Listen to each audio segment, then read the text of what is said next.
Pelatih Persebaya Surabaya, Aji Santoso, membeberkan penyebab kekalahan timnya dari PSM Makassar. Persebaya dipermalukan oleh PSM Makassar dengan skor 0-1 di hadapan para bonek dan bonita di Stadion Gelora Joko Samudro Gresik, Jawa Timur pada Jumat 24 Februari 2023. Kekalahan itu membuat PSM Makassar berhasil cetak sejarah, berhasil raih kemenangan pertama kalinya di markas Persebaya sejak Liga 1 2018. Tak hanya itu, Bajul Ijo menelan 2 kekalahan beruntun. Alhasil mereka tetap di peringkat 7 klasemen dengan 37 poin.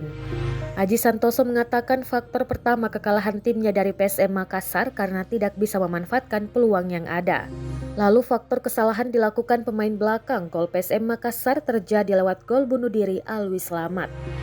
Ditambah, Dewi Fortuna belum memihak kepada klub kebanggaan masyarakat Surabaya itu. Terlepas dari hasil tersebut, mantan pemain PSM Makassar ini mengaku pertama berjalan cukup menarik. Anak asuhnya mempertahankan permainan yang sangat bagus.